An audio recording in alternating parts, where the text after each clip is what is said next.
Assalamualaikum warahmatullahi wabarakatuh.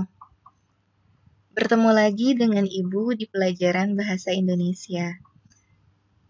Hari ini kita akan melanjutkan materi tentang teks laporan percobaan.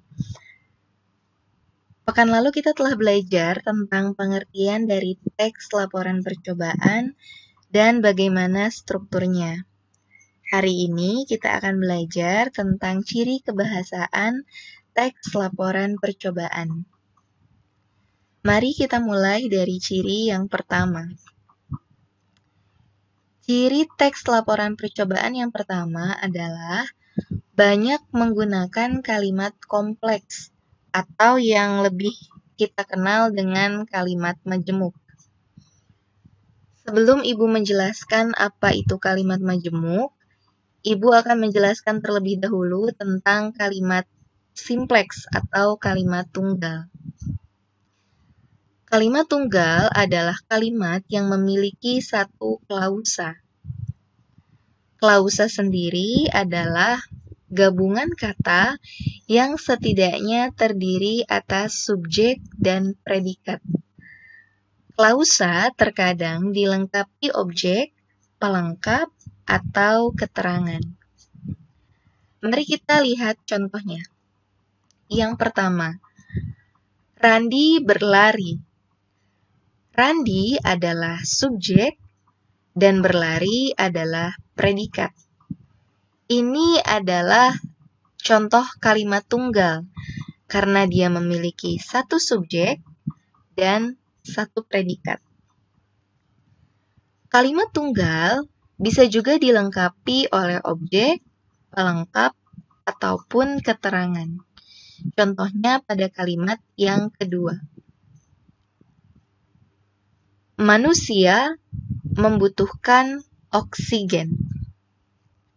Manusia adalah subjek, membutuhkan adalah predikat, dan oksigen adalah objek.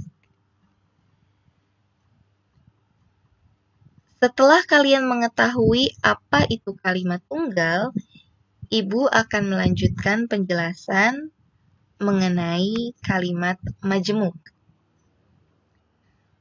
Berbeda dengan kalimat tunggal yang hanya memiliki satu klausa, di dalam kalimat majemuk ada dua klausa atau lebih.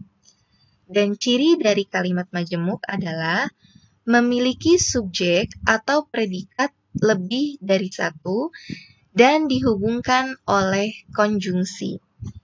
Contohnya adalah konsumsi minuman herbal meningkat setelah mereka menyadari manfaatnya. Konsumsi minuman herbal adalah subjek, meningkat adalah predikat, setelah adalah konjungsi atau kata hubung. Mereka adalah subjek, menyadari adalah predikat, dan manfaatnya adalah objek. Jika kita perhatikan kalimat ini, ada dua subjek dan ada dua predikat. Kalimat ini dihubungkan oleh konjungsi. Ada dua klausa ya dalam kalimat ini. Klausa pertama adalah konsumsi minuman herbal meningkat. Kemudian klausa yang kedua, mereka menyadari manfaatnya. Inilah perbedaan kalimat majemuk dan kalimat tunggal. Untuk lebih memudahkan kalian dalam memahami perbedaan dari dua kalimat ini, Ibu sudah menyiapkan tabel perbedaan kalimat tunggal dan kalimat majemuk. Di dalam kalimat tunggal hanya ada satu subjek dan satu predikat, seperti pada penjelasan yang awal Ibu sampaikan. Sementara di dalam kalimat majemuk, itu bisa ada dua subjek atau dua predikat. Kemudian, di dalam kalimat tunggal tidak dihubungkan oleh konjungsi, sementara kalimat majemuk dihubungkan oleh konjungsi. Inilah perbedaan kalimat tunggal dan kalimat majemuk Semoga mudah untuk dipahami. Selanjutnya adalah ciri kebahasaan yang kedua. Banyak menggunakan kata hubung atau konjungsi. Konjungsi sendiri banyak sekali jenisnya. Di sini Ibu tuliskan beberapa contoh konjungsi atau kata hubung. Ada dan, atau, sebelum, sesudah, kemudian, karena, sebab, untuk, agar, tetapi, sedangkan, padahal, walaupun, dan masih banyak yang lainnya. Mari kita lihat contoh kalimatnya. Sebelum mengonsumsi makanan, kita harus memperhatikan kandungan nutrisi yang ada di dalam makanan tersebut. Ini adalah contoh kalimat majemuk, karena ia dihubungkan oleh konjungsi atau kata hubung. Dan konjungsi yang ada di dalam kalimat ini adalah sebelum. Kemudian contoh kalimat yang kedua. Setelah batang pohon ditutup dengan plastik, tunggulah 2-3 hari untuk melihat hasil percobaan. Ini juga contoh kalimat majemuk ya, karena dia dihubungkan oleh konjungsi atau kata hubung. Ada 2 kata hubung yang ada di dalam kalimat kedua ini, yaitu setelah dan untuk. Untuk kata hubung insya Allah mudah ya untuk dipahami karena sudah pernah kalian pelajari di kelas 7 dan di kelas 8. Selanjutnya kita akan beranjak pada ciri yang ketiga, yaitu banyak menggunakan kata rujukan. Kata rujukan adalah kata yang merujuk pada kalimat sebelumnya. Ada beberapa contoh kata rujukan, yaitu tersebut, ini, itu, dan masih banyak lagi yang lainnya.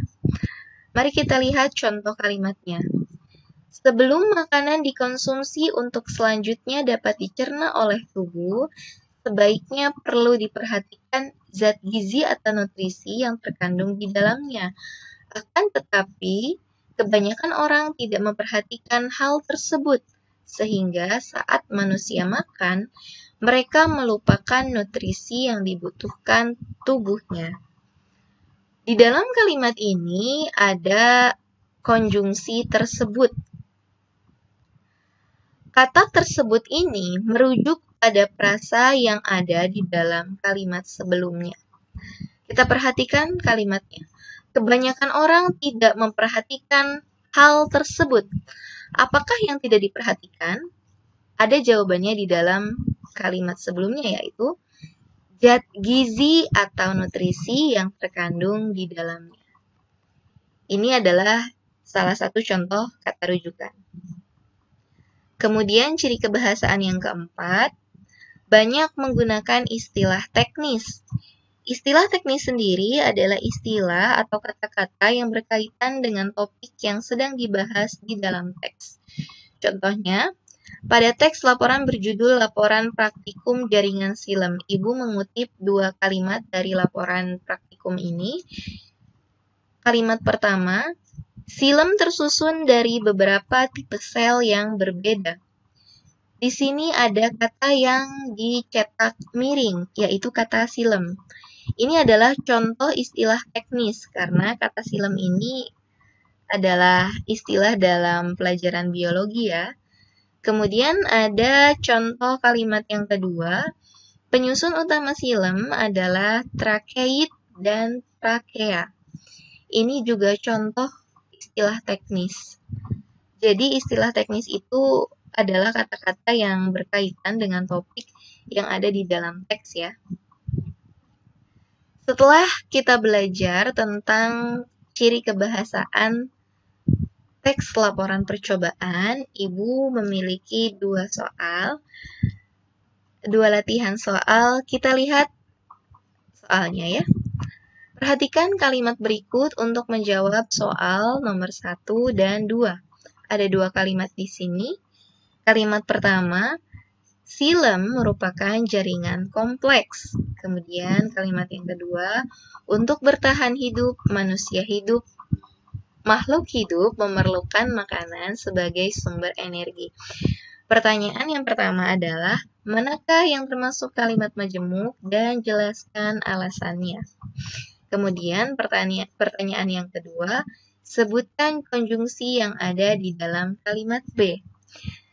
Silakan kalian kerjakan soal ini dan jawab di kolom komentar Google Classroom. Selamat mengerjakan, semoga dimudahkan. Wabillahi taufiq wal hidayah. Wassalamualaikum warahmatullahi wabarakatuh.